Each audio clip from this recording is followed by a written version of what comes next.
Hello and welcome to SKB Shots. Gujarat Titans versus Rajasthan Royals. And ఈ match Gujarat Titans perfect ప్లానింగ్తో ఆడారు. One of the top 3 is scoring always. దానివల్ల Gujarat Titans దగ్గర ఉన్న bowling రిసోర్సెస్ని చాలా బాగా యూటిలైజ్ చేసుకోగలుగుతున్నారు. Rajasthan Royals was always catching up behind the 8 ball and దానివల్ల ఈ మ్యాచ్ అనేది వాళ్ళు కోల్పోయారు. They could have done better ఏమో, బట్ గుజరాత్ కొన్ని కీలకమైన బ్యాటిల్స్ గెలిచింది. ఎక్కడ గెలిచింది? Let's get started.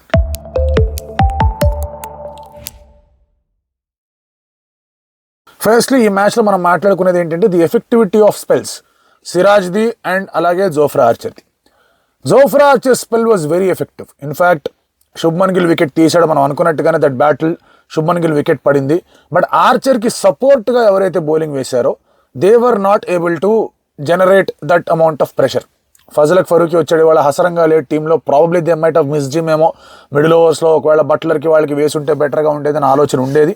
But Fazal is a good bowler. So Fazal ఆ ఇంటెన్సిటీని మ్యాచ్ చేయలేకపోయాడు. సుదర్శన్ అండ్ అలాగే బట్లర్ కొంచెం రన్స్ కొట్టారు.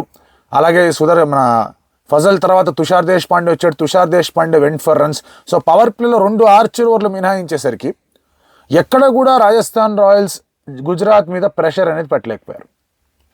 అండ్ ఆ మిడిల్ ఓవర్స్లో కూడా మీరు అబ్జర్వ్ చేసుకుంటే Sai Sudarshan risk free shots ఆడుతూ పోయాడు.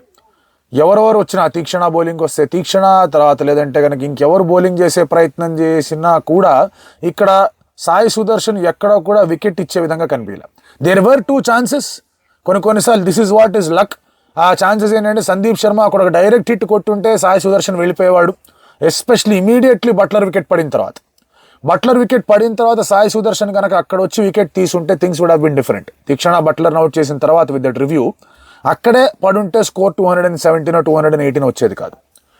నంబర్ 4లో ఇవాళ షారుఖ్ ఖాన్ వచ్చాడు. అండ్ జీటీ సడన్గా ఎవరిని పంపించారు ఎవరికి తెలియదు. ఆశీష్ నేర చిట్లాస్తాడేమో, ఈ చిట్టి తీస్తే వాళ్ళ సుందర్ నువ్వు బో, షారుఖ్ వాళ్ళు నువ్వు బో అన్నట్టు ప్లాన్ చేస్తాడు అనిపిస్తుంది. బట్ ఈ gets it right always. So మన షారుఖ్ వచ్చాడు. షారుఖ్ అండ్ ఇద్దరు తమిళనాడు బాయ్స్, వాళ్ళిద్దరు చాలా బాగా ఆడారు. షారుఖ్ కొంచెం టెంటేటివ్గా స్టార్ట్ చేశాడు. ఎడ్జ్ అవుతున్నాయి, డాట్ బాల్స్ అవుతున్నాయి అనుకుంటున్న సమయంలో బాగా గట్టి కొట్టేశాడు.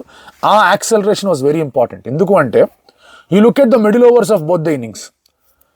రాజస్థాన్ రాయల్స్ బౌలింగ్ చేసినప్పుడు 7th నుంచి 15th ఓవర్ దాకా వాళ్ళు 100 runs కొట్టారు. గుజరాత్ టైటన్స్ మిడిల్ ఓవర్స్లో బౌలింగ్ చేస్తున్నప్పుడు వికెట్లు అన్నీ బాయ్. ప్రసిద్ధ్ కృష్ణ వచ్చి 3 వికెట్లు తీశాడు అవే middle over స్పెల్లో.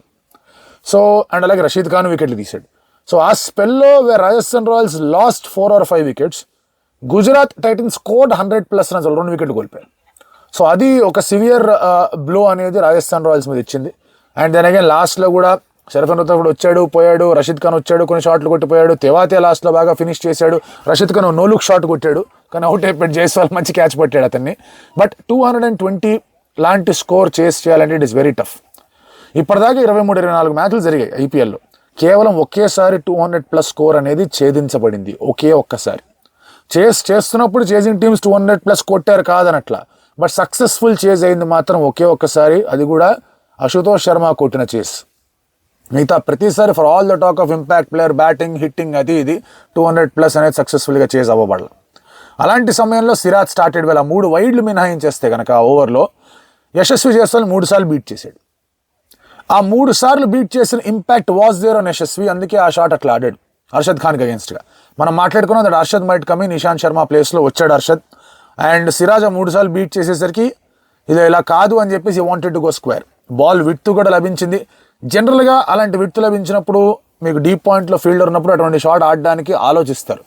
Because away from the body ఆడుతున్నప్పుడు స్లైస్ చేస్తే చేతిలోకి వెళ్తుంది. వెయిట్ ఫార్వర్డ్ ఉంది అంటే కనుక కవర్స్ మించి వెళ్తుంది, వెయిట్ ఫార్వర్డ్ లేదు. అండ్ ఈ try to hit it too hard. Probably అక్కడ ఆ బాల్స్ బీట్ అయిన ఇంపాక్ట్ ఉండింది, ఆస్కింగ్ రేట్ ఇంపాక్ట్ చాలా ఎక్కువగా ఉండింది. జైస్వాల్ ఫెల్.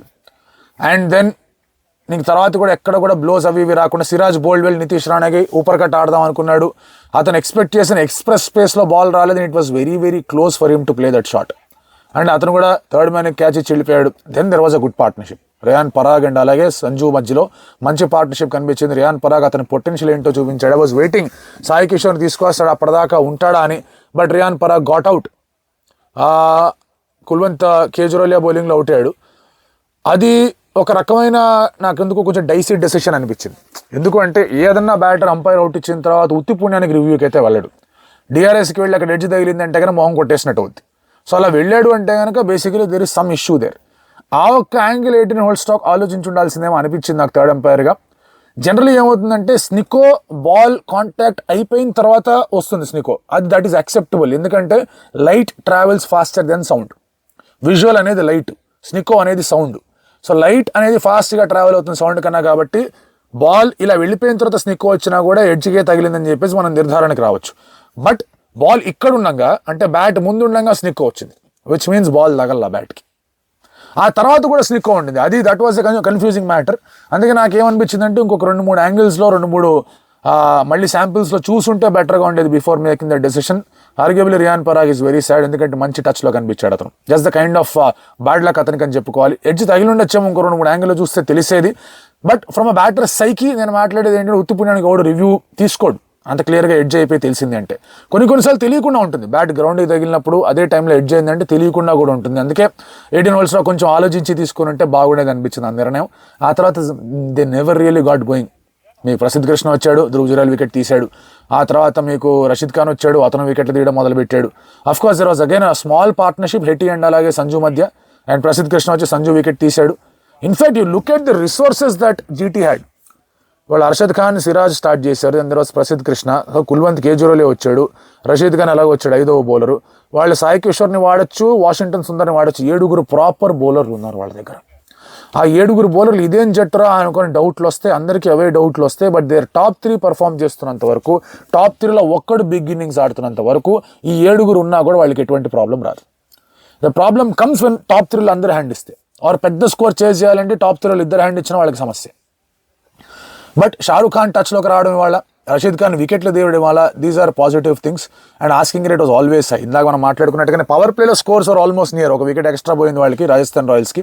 బట్ ఆ మిడిల్ ఓవర్స్లో you lost Riyan Parag, you lost Dhruv Jurel, తర్వాత మీరు సంజు శాంసన్ని కోల్పోయారు, and eventually you just kept losing wickets.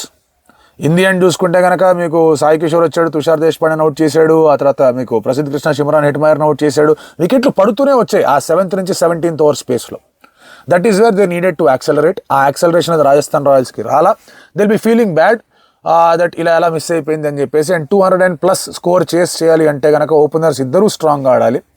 Unfortunately Sanju ran out of partners, and Sanju accelerate చేద్దాం అన్నప్పుడు కొంచెం లెఫ్టో రైటో బాల్ 4కి వెళ్ళేది, చేతిలోకి వెళ్ళింది ఆ బాల్, అది ప్రాబ్లం అయింది. And catching was good. ఒక అర్షద్ ఖాన్ ఒక క్యాచ్ డ్రాప్ చేసినా కూడా otherwise every catching was good ఇవాళ మ్యాచ్లో అనిపించింది. Overall Rajasthan Royals will feel some kind of luck did not go there వే అని. బట్ బౌలింగ్లో కూడా Tushar gave away many runs.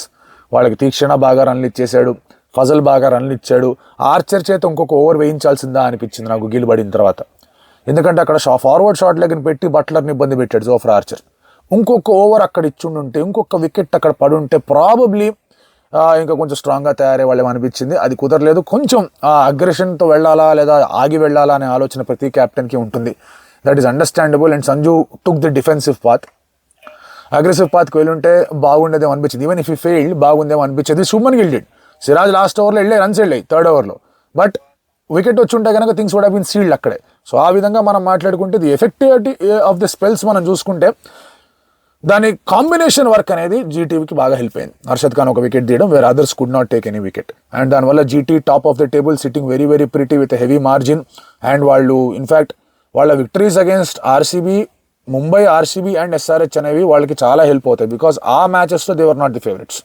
అక్కడ వాళ్ళు గెలవడం అండ్ ఎంఐకి అగేన్స్ట్గా వాళ్ళు చక్కటి హోమ్ అడ్వాంటేజ్ యూజ్ చేసుకోవడం, ఎస్ఆర్హెచ్కి అగేన్స్ ఎస్ఆర్హెచ్ వాళ్ళకి అడ్వాంటేజ్ ఇవ్వడం, ఆర్సీబీకి అగేన్స్ట్గా దే బోల్డ్ వెల్. సో ఇలాంటి ఒక మంచి ఫ్లోలో వాళ్ళు ఉన్నారు. And they looking very very strong. అలాంటి 2 స్ట్రాంగ్ టీంలు రేపు ఆడబోతూ ఉన్నాయి. డీసీ ఇప్పటిదాకా ఓటమంటే ఏంటో తెలియదు వాళ్ళకి. ఆర్సీబీ అవే గెలిచారు కానీ ఇంట గెలవలేదు. ఆ మ్యాచ్ గురించి రేపు మాట్లాడుకుందాం. Till then.